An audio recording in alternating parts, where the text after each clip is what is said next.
Welcome, ladies and gentlemen, to the Hero Nation Show, the place where business owners and entrepreneurs just like you come to learn tools and tactics to live more epic lives.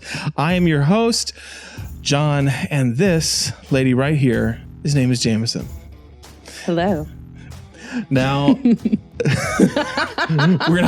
is gonna be a fun podcast. I already know this.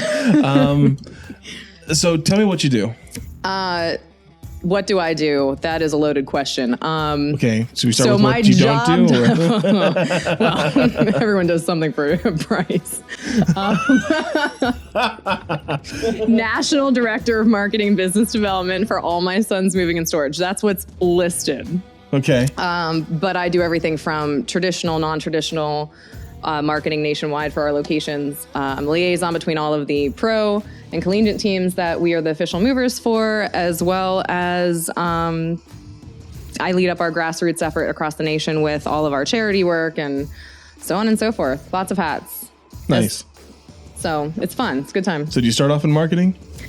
Yes. Did they start in college with like flyers and like, you know, congratulations? In college, yeah. In college, I went to Duquesne University in Pittsburgh. And my junior year, Pittsburgh. Do you really? So do I. I love Pittsburgh. Go Steelers. The Cathedral of Learning is like one of my favorite spots in like the United States. I think it's just this kind of gothic, beautiful library that just kind of goes up into the sky, and on the inside it looks like Hogwarts. So it does. It's very Harry Potterish. And yeah, and then the view over the city. There's a lot of wedding photos that go on there. No, so I have a good photo I took. I got it was a biker. we were filming in Pittsburgh, and I what were you filming? I was filming some stuff for Keller Williams Corporate.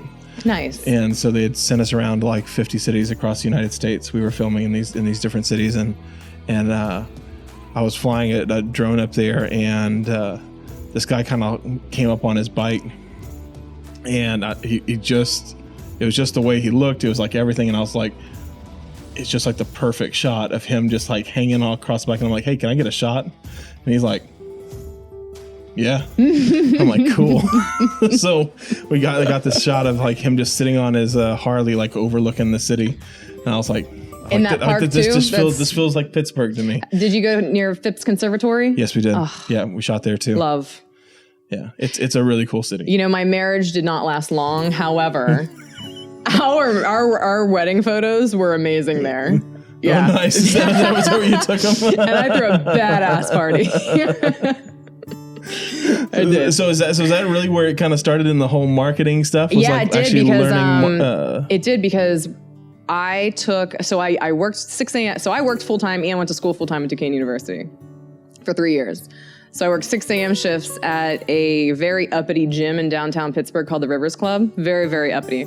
And there was this man that would come in, and his name was Tom Jason. Very old man. He was a Leo. So he had all his rings on his fingers were lions, gold lions. He was the type of man that would walk in with, during the wintertime, with his lion fur just wrapped over his shoulders, not even arms through the sleeves, and a cane, not playing. And I used to just check him in because I was told never to talk to him. So Avi, like, I just can't not to speak to people. And so I started talking to him, and he said, well, what's your major? I said, well, marketing and advertising and public relations and rhetorical studies. And I said, and I have about 13 minors because I've changed my major so much. And he said, well, that's perfect because we have an internship open for you. So Tom Jason, at that time, owned 7 nightclubs in downtown Pittsburgh. Wow. And he formed Target Advertising, which was an in-house advertising agency. And I interned there junior year. And then senior year, I managed what was called the Boardwalk Entertainment Complex. So it was 3 of the nightclubs were on a floating barge in the middle of the river. So that's really where it started. In college, when Tom Jason gave me an opportunity. Nice. It was a pretty cool opportunity. So that's where I learned how to write 30 and 60-second radio commercials, deal with traditional advertising reps, street marketing teams. I mean, when there's 6 feet of snow on the ground, you gotta pack out your nightclubs. You gotta come up with some pretty strategic stuff. Nice. So that's really where it started. Nice.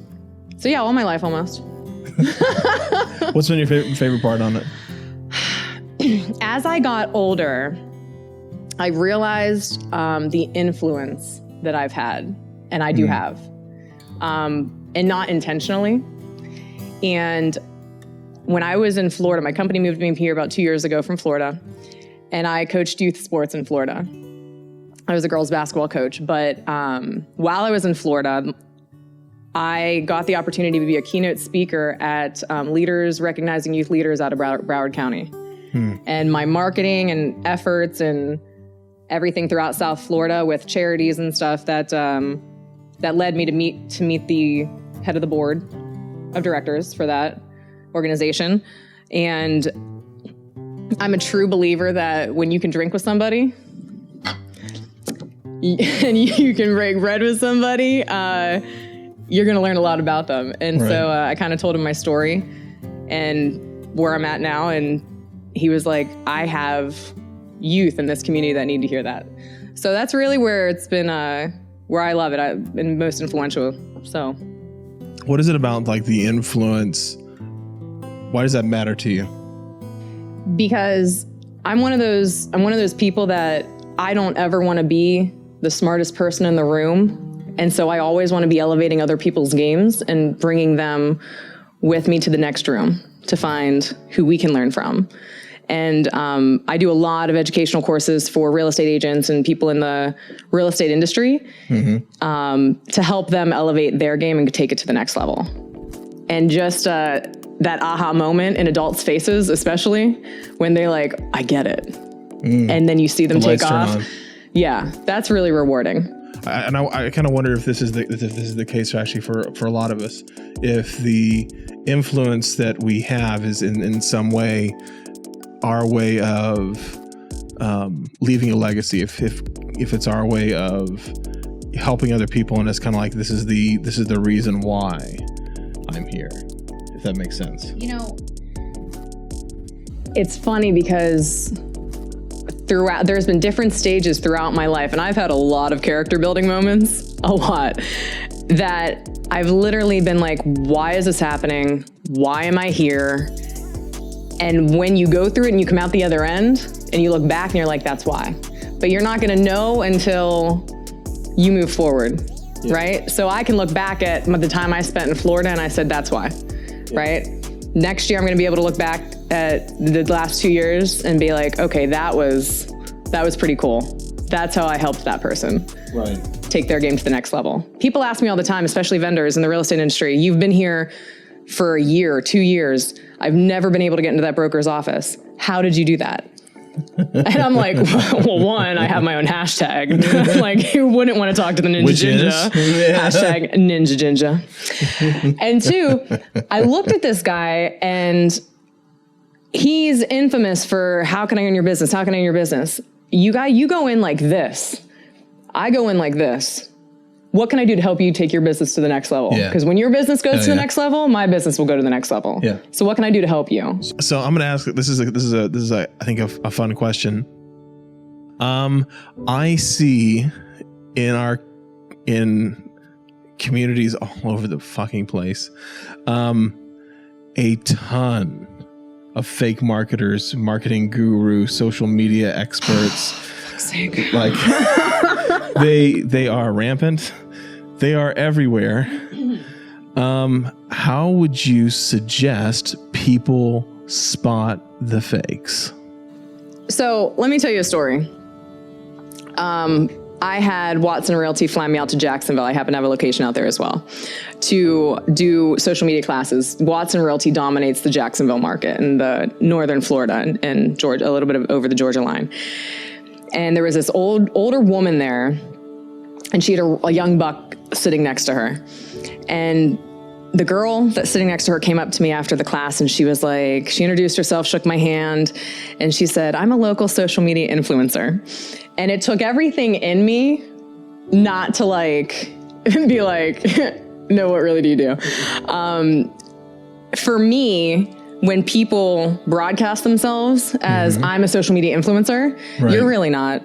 So when I went actually on her Instagram profile, and she didn't have really that many pictures, but she had a shit ton of followers. And you could, when I went through her followers, they were fakes. Yeah. So she bought them.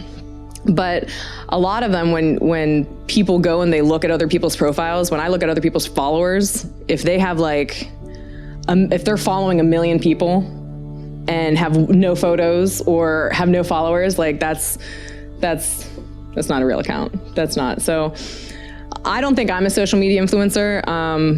I think I've tested the waters and have failed enough times to tell you what not to do. And to help people not make the same mistakes. But when people pronounce themselves as social media influencers or put themselves out there as that, no. So, but I'm serious. What would be the top 3 warning flags that you'd have for a fake marketer or if I wanted to hire someone to do my social media account? Because all right, so this thing goes out to a bunch of different real estate agents, and I don't know how many times I've watched real estate agents get burned, in my stuff for really bad people doing really shit video, or you know what, we're gonna have social media classes, and it turns out the social media expert is about this deep in a world that's the ocean, and they just skim the top of the line, but you promoted it, you put your face out on it, and so you kind of have to stick with it. The problem is, and the concern is, that people don't know about social media. So when they go to hire somebody, it's usually on somebody else's word of mouth. And a lot of times that word of mouth, that person didn't even see that other person in action. Yeah. Or, so as someone that's going to be hired and to come into an office, if someone gives you an outline or a bullet point and it looks pretty good, but people need to do their due diligence. Go onto that person's social media and see what they're doing. Are they on Facebook doing a ton of Facebook Lives, or are they sharing videos that aren't even theirs from YouTube? Right. You know what I mean? Stuff like that. Are they using their stories every day on Instagram, or are they just posting content they pull off of Google Memes? You tell me, Insta's called Instagram for a reason. They want the here and now and the genuine. So, right. Go onto their profiles, see what they're doing. Don't pay attention to the likes and the followers. That's people's worst mistake, is no one cares about your likes or your followers. All right. They want to see what content you're putting out. I think looking at the profiles, the likes, the followers, but I'd also, I think my thing would be the first thing of, if I would educate yourself probably on social media outside of the influencer circle before you started trying to hire anyone. So as a leader, a lot of how my social media classes took flight is because either the people that are booking the people to come into the office or the brokers themselves took my class at one point in time when it was a small class and I was just starting out. Right. So if you're not knowledgeable, then you're never going to be able to say this is going to be good for my agents or not. Yeah. Right? So, but you have to start somewhere. Right. It's that whole thing of you can't really leverage what you don't understand. Exactly. Yeah. Exactly. So it really, that's really, educate yourself, know what to look for on your profiles. And I would find the social media influencers that are legit in the United States, and see what kind of content they're putting out, because they put out a ton of stuff about just not even their industry, but just social media in general, tips and tricks. Right. So just watching their videos, you can learn a ton of stuff. So what would you say is the difference in between marketing and some of where I kind of feel like some of the lines are starting to blend into e-commerce, funnel systems, that whole, not just Google AdWords, but Facebook AdWords and all it's not Facebook AdWords, Facebook business ads and some of that whole system. Where would you start dividing that line and be all right, these are two separate people that have two completely different jobs? So what I find a lot is that people in the business world don't even have business profiles, right? So, so for them, they don't even blur it until they get a business profile, and then they just follow the instructions that, they hit the next button, they hit the next button. Instagram says, do a post and promote it, and just keep hitting the next button and then hit what you want to do. And the line really needs to be drawn separately until you know what the fuck you're doing. Because a lot of people are wasting money on stuff that isn't even worth a cent. Well, so what I'm getting at is, I love these people who are like I'm a marketer, and then the next thing you know, they're talking to you about building your website, doing a full funnel system off of ClickFunnels. Then they're also talking to you about like hooking in the ad systems to it, and then like there's this like I see this like, and I'm not. Do you know what you can compare that to though? Is like when someone's like, "Hey, give me your credit card information over the phone, and you're gonna get a free cruise." Right, but here's the thing. Like, you have a huge industry that is feeding on this nest right now. So what I'm saying is, like, help people understand the difference in between marketing, traditional social media marketing, creating that system, and then the lead systems, and understanding like the people that actually do these jobs are normally two separate kinds of people. You have the salesperson and then the person that actually does it. And usually the salesperson has zero idea how it's actually done. So they're gonna merge everything and make everything sound super cool, right? Right. In my opinion, unless you're a major corporation, unless you're a major company, in my opinion, I feel like you should stay away from them altogether until you're ready. So stay away from who altogether? Those marketers that say, hey, I can place your ads on social media, and then once you're hooked, be like, oh, and by the way, I Googled you, and this is what your website looks like, and this is how you look. I can do X, Y, and Z and make you look like this. Right. Right? So in my opinion, that's what I would do, is until you're ready and you just understand the basics of marketing yourself as a business before somebody else can market it for you. Right. Because unless you understand yourself as a business, nobody else is going to be able to put you out there as a business. Yeah. Right. My favorite question for that is when I ask a business, can you describe your business to me as a person? And if they can't, if it's not its own entity with its own personality, and they're just like, well, we do this, and this, I'm like, whoa. I know where you're at in this process right now. And you're not there yet. You're not there yet, bro. You need some help. And that's why, so I run some people's Instagram pages. I run some of their Instagram pages, and they have companies that are like theirs that hired out. And the reason they're not doing as well is because those companies don't understand the business. Right. They're just posting every couple of hours. They're putting out content they think is relevant, but really isn't relevant. And the person doesn't even know what's going on. They just see a post going out every 3 hours and bullshit content put up and being like, this is amazing. Welcome to, what is it, viral media? Hi, viral media.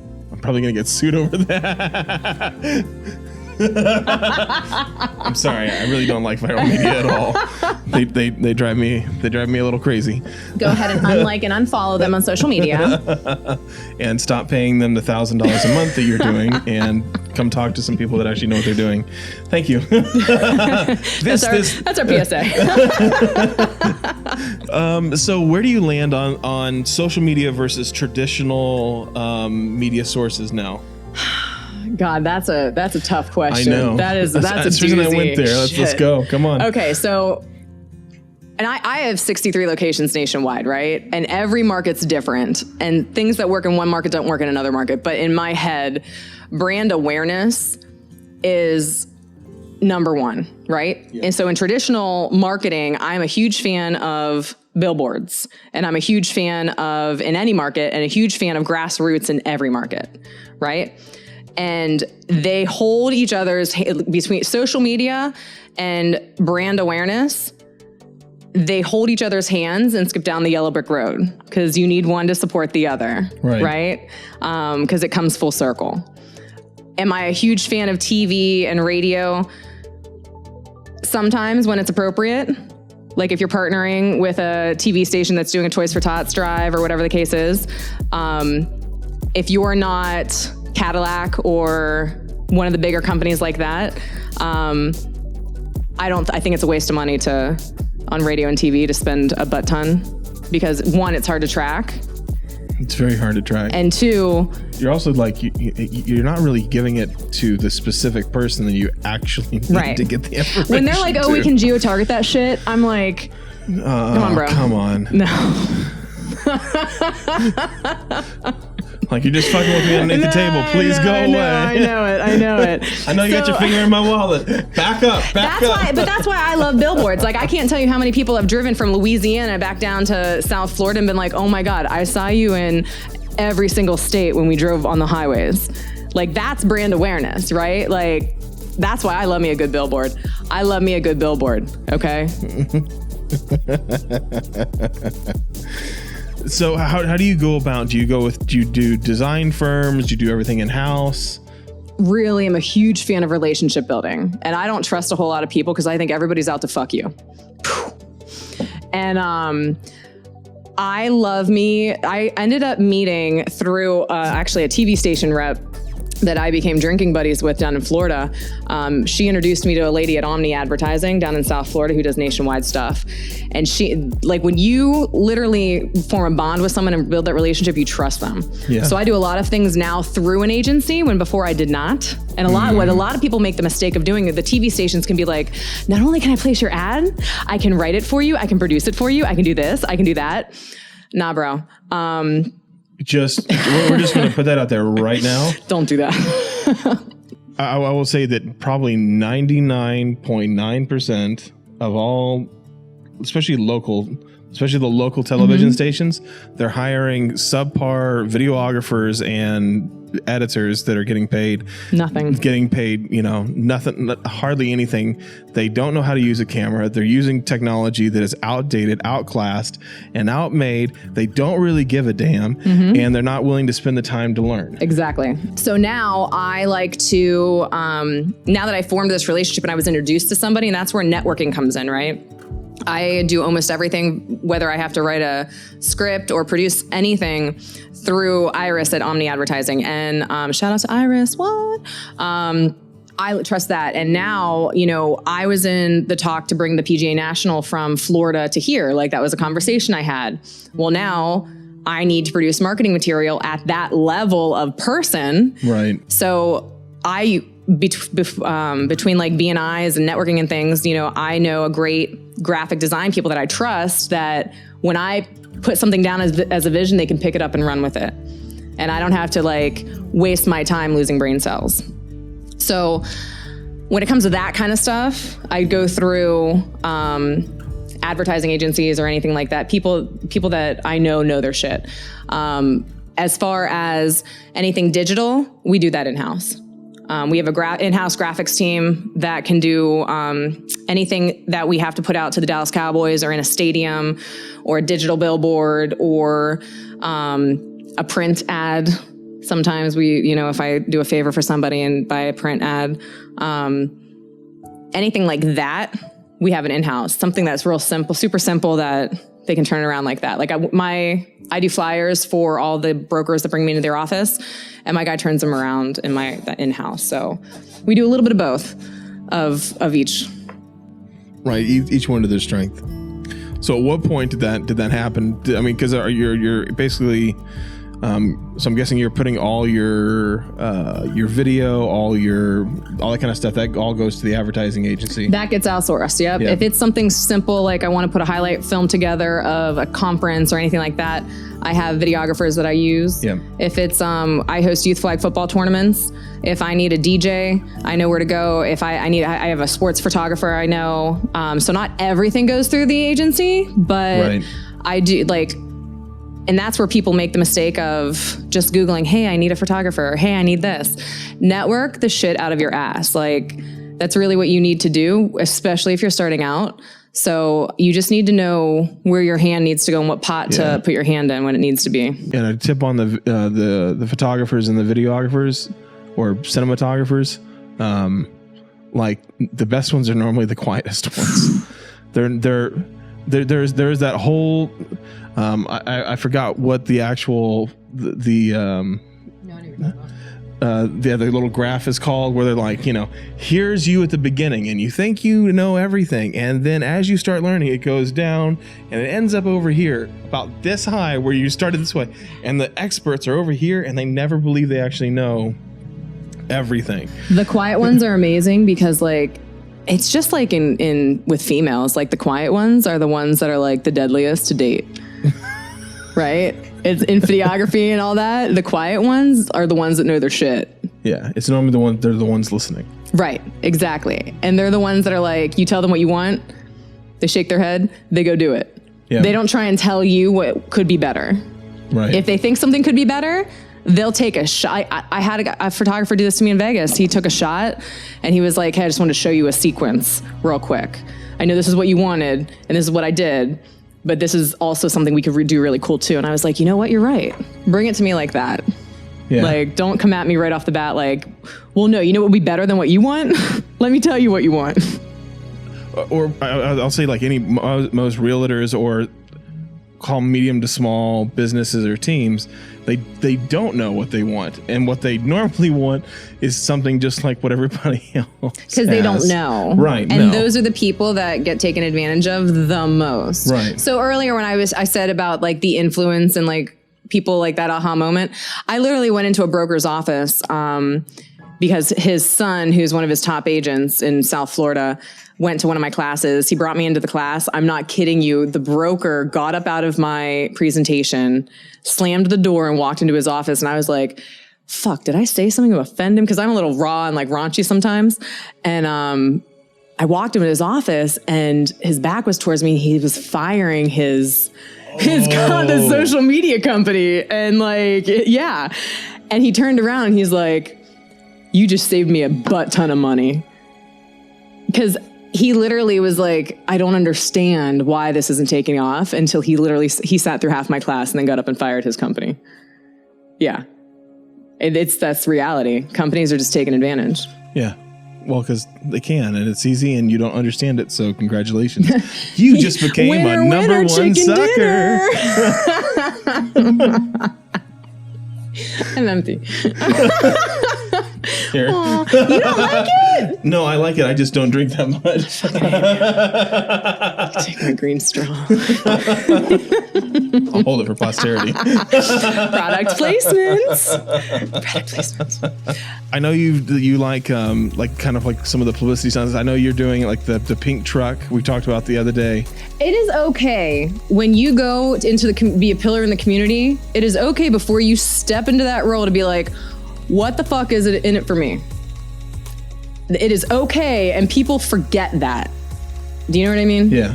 So when you say publicity stunt, I feel like that's a compliment. Oh, okay. That was what I was. That's what triggered that. That's what triggered. You're right. Like, and it's funny because when I did my first pink truck, I have 5 of them now in the United States. So explain this to everyone. Yeah.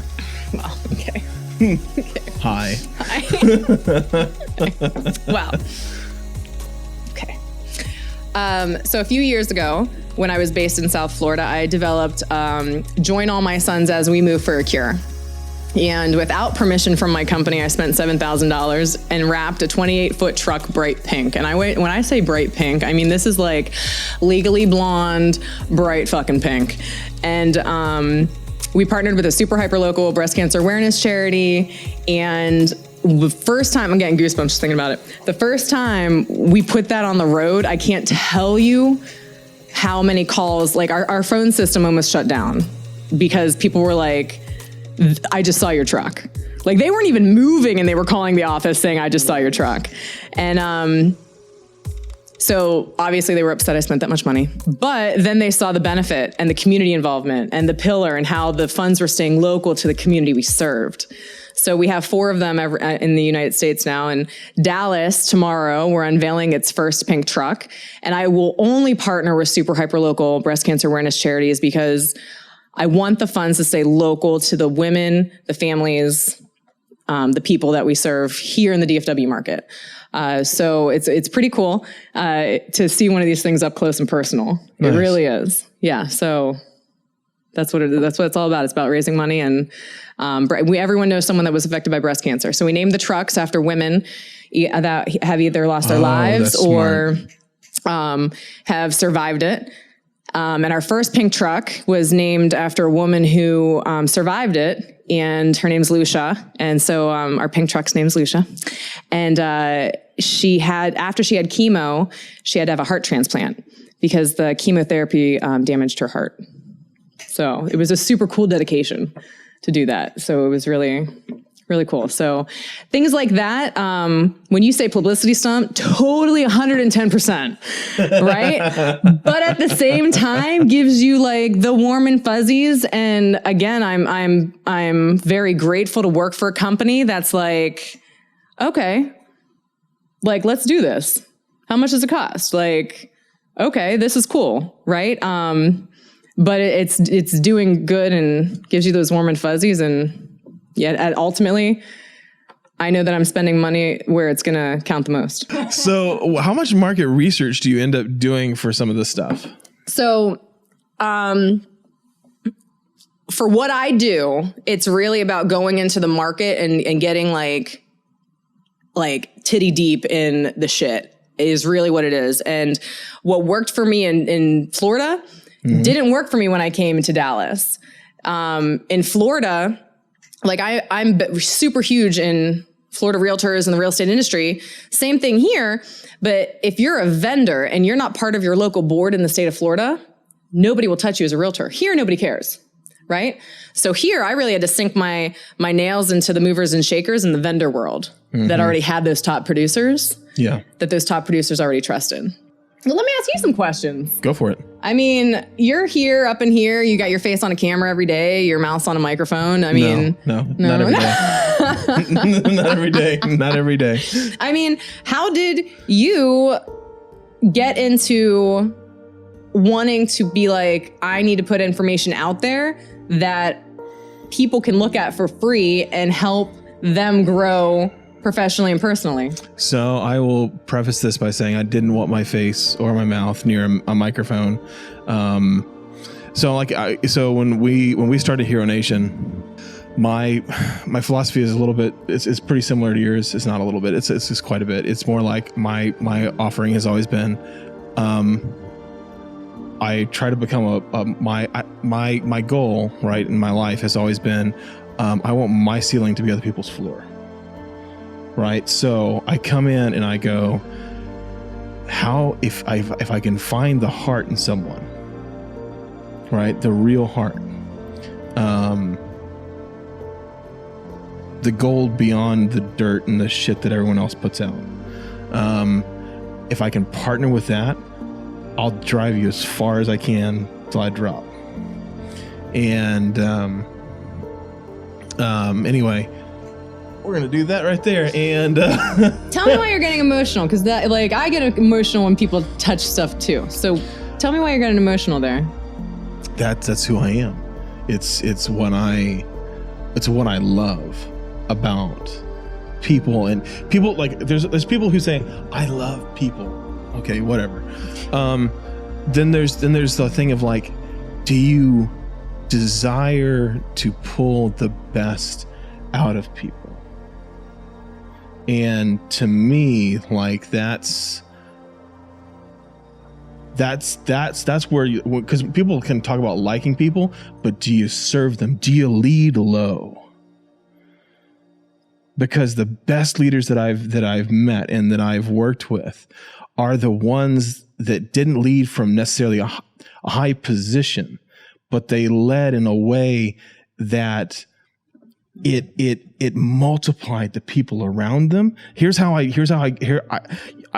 when I look at companies and I look at some of these different structures, I go, how many people are they rich, or did the wealth just increase around them because he kept they just kept like training everyone else around them to be brilliant, not a clone, but to be brilliant in their own way. How much diversity is there? And if I can see that, then I'm like, that's a leader worth following, because a great leader doesn't inspire people to follow their dreams. He inspires them to follow their own.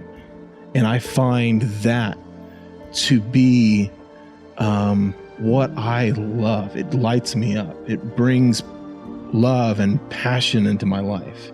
And to be able to interview people and for me, that it's just digging around and finding who people are and really exposing the gold. Like I can find dirt on people all day. I can find it all day, every day. We all have it. But that's not what's rare. I want to show you the gold in you and then help you multiply it. And then the same is true with companies. So for me, like this and some of this other stuff that we do I'm out in front of the mic right now because that's what needs to happen. And when it goes away, I'm okay with that. I like the whole thing with Hero Nation is that the whole goal is not for you to wait for someone to be a hero and come save you, right? It's that you become your own hero, that you find that passion, that life within yourself, and that you're able to go, I can do this because no one else is going to come and save me, but I can save myself. And that empowers you to move in a dynamic and a freedom of outside of victimhood and everything else, and it empowers you. Does that answer your question? I think this is the quietest I've ever been on 3 Prosecco's. Does that answer your question? That answers my question. So I appreciate that. Yeah. Thank you. Mm-hmm. Cheers. Empty.